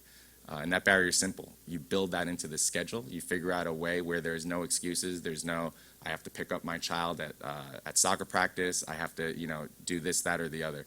This is in the schedule because we've seen that there's a real, big growth when we can come together for that time. So just to kind of break this into a little more detail, we're operating on 4 pillars. Again, there's a timeline here. The biggest thing that we wanted to make sure was taking place, quite frankly, were these first 2 pillars. School culture needs to change. And again, I think sometimes we, imagine or we think that our impression of school culture is just, are kids hanging off the chandelier and is it safe? My impression of school culture is something, I think that's far more important, and that's engagement. Do our kids, do they have smiles on their faces? Are they excited to come to school? We always talk about attendance. I hate to break the news to people, but students aren't absent because of the reading curriculum or the math curriculum. They're absent because they don't want to be in school, and there's a lot of factors for that. And so some of that is, what does the environment look like? Some of that is, how are we instructing our students? Do they have opportunities to talk? Is there wholeness? Is there, opportunities for recess and art and musical instruments? Do they have friends? Is there an environment where that's supported by their peers? And so that was one of the biggest priorities, was making sure that we had an environment at all 3 schools where kids felt comfortable coming to school. Obviously, safety is the biggest factor, but even more than that, it's what is their comfort level and what's their familiarity. Again, with family and community engagement, I've kind of already run through some of the activities, but the biggest thing is, it's simple things. Our principals are going to be outside. They're going to be greeting kids at the door. Our teachers are going to be greeting kids and families at their classroom doors, and they're going to engage in conversations. We're going to have monthly events, not just back to school night, but homework night, family literacy night, things that will bring resources and opportunities to our families so that they could be successful with their students. Our hope obviously is that each school functioning as a community school, that they're able to kind of remove those barriers again that are getting in the way of students making progress. That's the whole, we have different hats now. There are different roles that a school plays. So if you need support with, getting a job, if you need support with resume building, if you need support with those types of things, workforce development, we're going to try to, we might not be able to provide that, but we're going to try to find the partners that can do that for you with the school, functioning as the hub for all those activities. Rigorous instruction, that's a big piece. And again, I think one of the things here is we have to rely on the fact that we recruited a great staff. But now it's all about the feedback, the coaching, and the practice that they're getting, and the fact that they need to, all of our schools need to try different strategies, because it seems like this, the strategies that we're putting out aren't always working.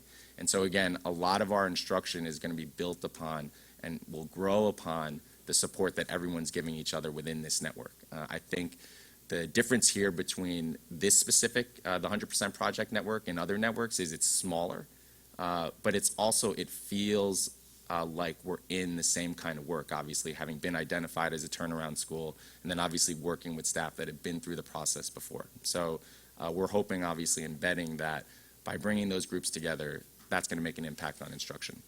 And then obviously that connects to professional learning and what we're doing in that aspect. So just some updates. I know it was in the news. We did start prior to Labor Day on August 28th. That addresses a number of things. First thing is, the idea of summer learning loss and what students are doing. We extended the year, we extended the summer.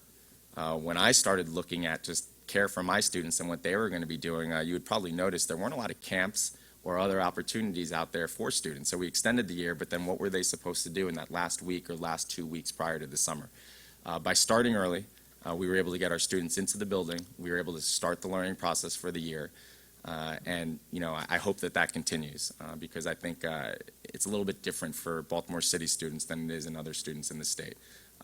We need to get them into school in organized activities. What that also allows us to do is obviously build 5 additional professional development days. This was strategic. What we wanted to do was make sure that we still align with the district, so all of the schools will be participating in all the citywide professional development days, but that also gives us 5 additional days during the course of the year for us to get together as a cohort to work specifically on some of the other goals and priorities that are associated with our school. In terms of enrollment, I think data and PARCC scores, that is the priority, but I'll also say that enrollment's an important thing. And if students and families are leaving your school, that's an indicator of how they feel about your school. At our schools, we've gained over 90 students between the 3 schools. That demonstrates, obviously, that people are feeling good about where we are as a school, and we expect those numbers to continue to grow. And then, part of the strategy here was making sure that partners and others that have helped support Commodore, that they would be able to jump on board at these schools. Through these relationships, all the schools have been able to benefit. We could talk about an organization like Urban Teachers. They've been able to overslot at our schools where we've been able to receive 4 residents for the price of 3, based on the commitment of all 4 of our schools, investing in those services. We have an organization like Experience Core, which is in all 4 schools, does great work, helps to lower some of the ratios of adults to students. Based on this partnership, they're helping to support after-school programming that deals with intervention for students at all 3 of the schools, and that's being built out at no cost. Last one I'll talk about is an organization like Harlem Lacrosse. Harlem Lacrosse is an organization that's at Commodore. They have job-embedded coaches at our school that aren't just coaching lacrosse, but they're also working with the high school choice process. They're working with prepping for high school. They're also working inside classrooms to help support what's happening in there. That's a price of $150,000 for Commodore, which we don't pay for. They now are working in our 1 middle school, James McHenry, again, at no cost to the school because of the work that's they feel is going to happen at those schools to help support what their mission is, which is to get students into great high schools and colleges. And then obviously weekly PD, that is in motion. We are having some challenges associated with space and parking. It's hard. One of the things that I'll be frank, I didn't think about when we were talking about this plan is, what do we do with 180 staff members? Well, I knew what to do with them. I just didn't know where they could go and how to deal with the parking situation. And so, that's something that we're working on. One of the first changes that we're doing is we're breaking groups into clusters so that, let's say, early childhood teachers would be working at one school, so we'd split where we're at, but it is a logistical challenge. I wish we had a larger space where we could accommodate all of that. Any questions? I know. I'll start. I started me last time. You can start. Or perhaps Commissioner. Okay, then we'll start. I don't want to. Commissioner Highcover. Just one question for Casey first. I would just love to see a chart with what's happening at each school. I don't need it anytime soon, but we have the schools listed, and some of them are charters, right? Some of them are part of this cohort that Mark just talked about. I would love just to see a little bit of a breakdown, one slide, nothing real complicated, of just how we're attacking this, right, in different ways, because there are very different strategies for those the listed schools that you listed. So it would be helpful to have that context.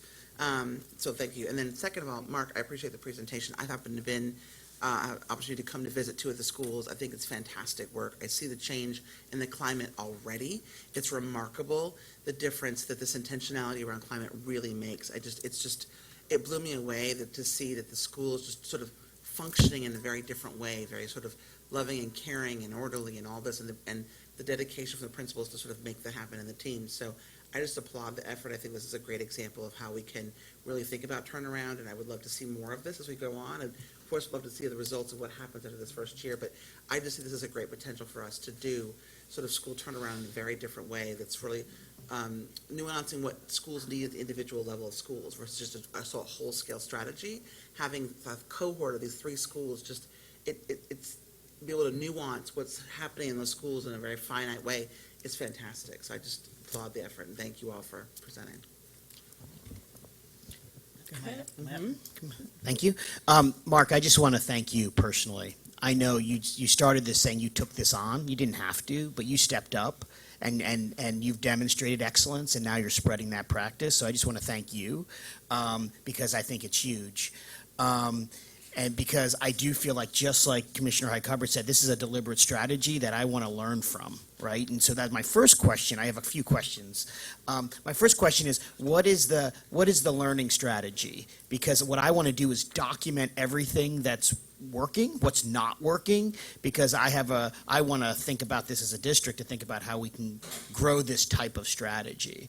So that's my first question, like, how are you documenting the learning? Well, before I answer the question, thanks for the appreciation. I guess I should come to these meetings more often. Yeah. So I'll be here next time. How am I documenting, how are we documenting learning strategy? I'm going to be honest with you. I think that's a great question. I think that's been a struggle for me personally. Forget about this year, but every year. That's kind of the last thing that happens. We're Right. so, kind of in the work that it becomes a challenge. So there's plans, and there's some of that is documented. It's a struggle, quite frankly, to be able to manage all of that in my current role, and I don't want another role. So I think And maybe I guess I pose it to you, but maybe that is something we can do to support this network, is to really think about what are we learning qualitatively, like, of how did Mark, what's the case study, so that we can learn from this, I think is huge. So that's something maybe Casey and Sean just to think about, how we can learn from it, because I think it's got a ton of promise. My other question is, can you break down the resources? So how does it work? How does the money flow? What kind of extra resources that you have? Like, for instance, you mentioned that coach at James McHenry. Was that a donation from someone, or are you using resources in a strategic way? I just want to kind of understand this, again, in a way to think about how can we replicate this type of thing. Yep, so what we did is we looked at what Commodore went through and how we utilized funds in the past. And what we basically did is we prioritized what were the highest leverage. One of the first things that we identified was professional development. And so a good part of the funding is going towards paying location adjustments for staff members at each of the three schools so that they could engage in, I hate using this word, but mandatory professional development on a weekly Mark, basis. what does location adjustments mean? Location adjustment is just, I don't know, Allison, do you want to take that? Yeah, just for working, the location adjustment, you're talking about within the MOU? Yeah. Is just that, if you're working, it's to allow people to pay their extra amount, so it's Oh. based on their individual salary, so instead of paying a set amount, it's the amount that they get paid additional for working those extra hours. Oh, gotcha. Stipends. Okay. Yeah, so that was obviously one of the biggest priorities, was making sure that you could attract a great staff, but how do you sustain the work and how do you build upon the work? And a lot of that was making sure that they had time to engage in not just professional development, but collaborative planning. So that's the first piece. And then you looked at all of the different organizations that are great here in our district. And so I'll throw out a couple of examples. In order to have professional development time during the school day, in addition to the additional amount on Fridays and in the summer, you need to have common planning time. And so one of the things that we engage in, we felt like this hit two things, was by bringing on organizations like Art with a Heart and Code in the Schools and Playworks, for example. They can work with students in enriching activities that our students aren't getting enough of, while also allowing for teachers to come together during the school day for common planning time. So that was a priority. Intervention was a priority, so making sure that we not only had programs to push out at students, so we invested in Do the Math, and so every single student, so that they could have small group instruction in their math classrooms. We invested in the training, and we invested in the time, but in addition to that, we invested in people. And so obviously it'd be great to have 100 teachers running around the building. That comes at a cost. And so we looked at different ways that we could lower the ratios and also give individuals caseloads of students. And so that's where Urban Teachers comes into play. That's where Experience Core comes into play.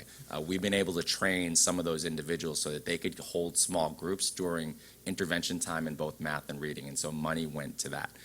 So Yep. is there a specific allocation that they got extra? And do we know what that is? I just trying to, I have in my mind, it was like the extra $200,000 per school, so. It's a little more than that. It's more than that? Yeah, it's a little more than that. Okay. It wouldn't have been possible to do a lot of No, this I work. mean, I It's- think yeah. this is smart. It's a Yeah. smart approach. We Right. get turnaround dollars, a strategic way to use these funds. That's Yeah, something it's maybe roughly, as a so follow-up it's, question. yep, so it's roughly about $750,000 for each school. For each school. It's a sliding scale depending on enrollment. And at the end, the plan is obviously that this funding should continue for 4 years, including this year. My last thing, I'm about to get the hook, Yeah. because I'm fascinated. I would like to come visit. Yep. So, Anytime you want to. Okay, I will. I'll reach out. And I want to come to the other school. Yeah, we'll coordinate something. Well, we'll coordinate a visit maybe our team can come, but what I'm hearing, a couple of things that perhaps we could, I know you were working on parts of the plan, but if we could possibly just share the plan with our, especially this committee. And I too want to thank you, Mr. Martin. I have a special love of Commodore John Rogers. I worked there for several years as at that time, senior teacher, so keep up the great Anytime work. you'd like to come back, we're happy to have you. I hear they're looking for a principal. Oh, well, I think you're doing a great job. Yeah. We are going to do procurement, but I can see now, it was very nice of the former chair to give me the first meeting when we had really in-depth reports. So I'm going to ask because I know we're going to run over, but some of these procurements tie directly to what we've talked about today. Casey, maybe she should stay. Yes. my question for Casey. So just letting folks know that we may go a little, hopefully we'll make it in the next 15 minutes, but if not, just be aware of that. So I have a macro question. Do you want me to start with you want to start with that? My macro question in reading all of the procurements was, you said 12, and you said it in your presentation, 12 out of 27 met the bar for turnaround vendors. I guess when reading them, there's so many that, for instance, offer principal coaching. Yep. And these are our turnaround schools. Shouldn't we have like a coherent approach? Why are we letting people I know they're 12, and there may be 12 really good ones, but why don't we have a kind of coordinated, more deliberate approach like Mark's doing, and letting people pick from 12 different vendors that just becomes more of a hodgepodge? So that's my strategic question that I wanted to kind of understand. Okay, and then Sean, if you want to step in and say anything. So I think the approach that we wanted to take broadly with the PQS, in alignment with ESSA and new requirements around evidence of effectiveness, right, and then I'll get more specifically to answer your question. We wanted to make sure that vendors who applied to support these schools were really able to show that they had done work in sort of 5 key areas, one of which was principal development specifically, leadership development, which is more in the way that we framed it in our scope, was about ILT development, establishing the right structures for collaborative planning, teacher teaming, things like that, literacy leadership, culture and climate, and then family community engagement, right? So we sort of put out this solicitation. Part of the reason for doing that, and as you saw in our 5 strategies, this idea around choice development allowed folks to use their discretionary spending dollars to bolster the supports that we feel like we were already providing to the schools. So we have a strategic approach to leveraging our citywides, the leadership action development that takes place there, aligning them into one network with one ILED to provide, 2 ILEDs technically, right, for the majority of them, but to provide, for example, that targeted principal support and development. What we didn't want to do, however, there are certain needs that a school leader may find that they have individually that these different vendors provide. Some of it is around systems and structures in their building. Some of the development, targeted leadership is a good example, is specifically around getting those cycles of professional learning into schools more effectively. So it really was to allow some discretion around areas which they might want to focus. Some of our plans didn't select or haven't proposed to use any of their discretionary dollars for principal development specifically, and have focused it more on ILT work, on literacy, or even on math interventions, because they feel like the model and the strategy that we've put forth is helping them to dig deeper into those other areas already.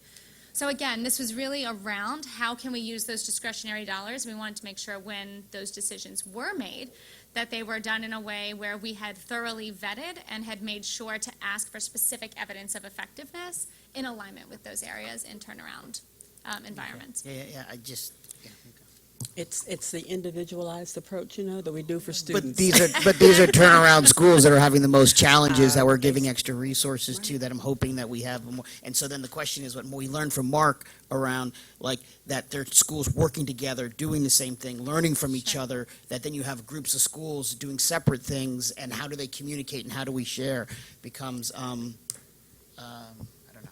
So the core plan has that already built into it. So what Casey was describing around when you see like teach to lead, and that's on top of that based on I feel like I want to grow in this area. But the core plan is, from the presentation earlier, is built on leadership development. Right. And if I could just add to that as well, just to deepen it a touch. One of the things, and again, targeted leadership is up on for procurement, particularly for turnaround schools, for additional support. We already have them as a vendor, and they are working to develop ILEDs in partnership with principals and in partnership with instructional leadership teams. So from a district perspective, leveraging that relationship provides sort of the through line across those 3 positions, if you will, in order to provide leadership development in our schools. And it is tightly focused on the cycles of professional learning and both principal and principal supervisor standards for development. So again, there is that core strategy that provides support from that particular vendor. These all are ushered forth to help deepen in areas that the ILED and the school believe that the school needs to go deeper in, whether that's leadership or literacy or culture, climate, etc. So let's move forward and look at the procurement items. Mr. Parker.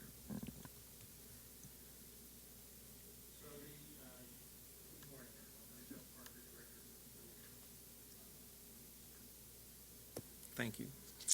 The items 1 through 6 are on the October 24th agenda. Items 7 through 18 are on the November 18th agenda. So I'll briefly go through it. The first contract is to provide supplemental instructional materials. The 2 vendors are Cengage Learning and AKJ Books. The total amount, the estimated annual amount for the contracts is $550,000 per year. Are there any questions about this particular? Let's move forward. The next contract is an amendment to retain the services of PARCC to provide the additional, to replace Able Consulting as the evaluation consultant on the Judy Center grant. It represents a $15,000 cost reduction.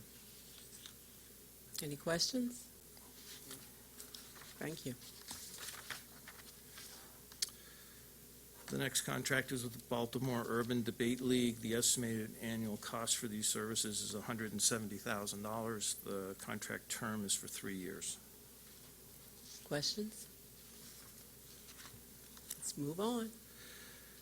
The next contract is with North Bay to provide environmental science-focused overnight and day trips for middle grade students. The estimated annual cost is $125,000. It also is a 3-year agreement. Questions? Anyway, I really love this program. I actually went to North Bay this past year. I do worry about the equity piece of this and how much it does cost, because I know that it was a challenge for certain students who couldn't pay the fee, because schools pay for some of it than they offer. Can we just have a rundown? I looked, I didn't see about how many schools do participate and the number of students within a school too. That would be helpful if it's easy. I just want to make sure that we're offering this, but we're not creating divides, because and not a burden for parents. Sure. During the 15-16 school year, 28 city schools participated with the North Bay program. I believe 80% of those were Title I schools at the time. And then that includes 76 parents who stayed for the week to do chaperoning, and 117 teachers. It is ultimately up to the individual schools if they wish to participate, but we do have a diverse group of our schools that participate with the program. But I think part of the question is how much of the cost is being borne by parents versus being borne by the school? And that, I think, would vary school to school. We could reach out to schools to see what their practices are. Ultimately, this is encumbered through our K-12 buy system, but it's possible schools could do their own kind of fundraising through parents or require a fee. I just ask you not. Oh, sorry, it's my. The mic's sick of me talking. I just ask you guys just to think about that, right? I do feel like this could be playing out, even though it's in Title I schools, that there's a small subsection of kids going, and then those are not. And are we okay with that, right? With leaving some students behind. I think it's a great educational experience, but I think it should be offered, if we're doing it, for all the kids, and figure out how we do that. So I know some schools do like scholarships, for instance, for certain students. I just worry about that we're leaving some students behind. So. I can just add that very quickly. I just want to add to that it's not just the individual students at schools, but also you said 28 schools are accessing, and it's up to them. But I always want to know how we're getting the word out to all the schools, and how do they understand what the real perceived access is to be able to go? Because if they just feel like, well, we can't fundraise for that, or we can't do it, sort of what's the intentionality at the district level if we're going to have a contract with them to get as many schools engaged as possible.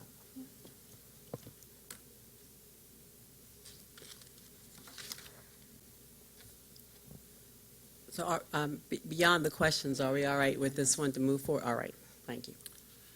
The next contract is with Arts Every Day. The estimated annual cost is $70,000. The contract term is for 3 years. Any questions? Okay, thank you. The next contract is with Bring the Noise. This also is a 3-year agreement. The estimated annual cost is $1,080,000. They provide technology instruction and art instruction. Questions? Yes, just because someone reached out to me about this, so this is a general question. Do we evaluate or watch what the schools, I guess, are asking for it, and that's why it's here. And I guess that's an evaluation in and of itself if schools are asking for it. But do we try to follow up at all and look at when we have vendors that we've used before? So through this process, we do frequently end up having a dialogue with vendors, particularly if there's some sort of challenges or some questions that arise when their proposal is being reviewed. This is a vendor where when we did review their proposal, we felt like we had a lot more questions before we could recommend bringing this to the board for an additional contract. So we talked with some principals. We're also continuing to have a conversation with the vendor because there is a very clear demand by our schools for this program that is loud and clear.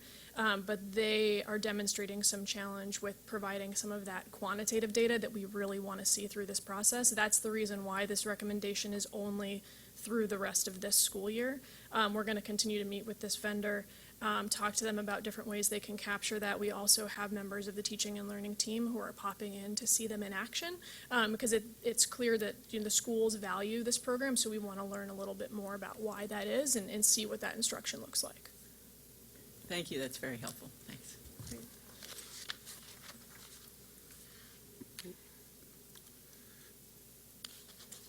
The next set of contracts pertain to the November 14th agenda.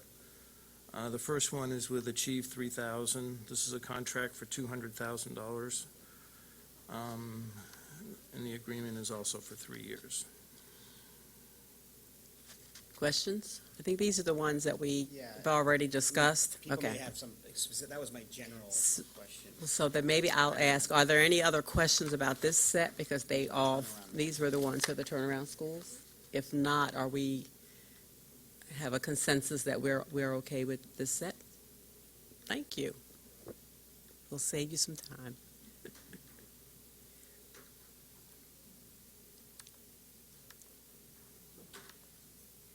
Okay, let's see. I want to thank everyone for being here. Our next meeting is on November the 28th here at 9 o'clock. I encourage those of you who are in the audience, most of you are staff, so hopefully we'll see you later today. But for folks at home, there is a regular board meeting this evening at 5 o'clock here in the boardroom. So thank you for being with us today, and this meeting is adjourned. For the record, you entered a minute early. Yeah, she caught up. Good job.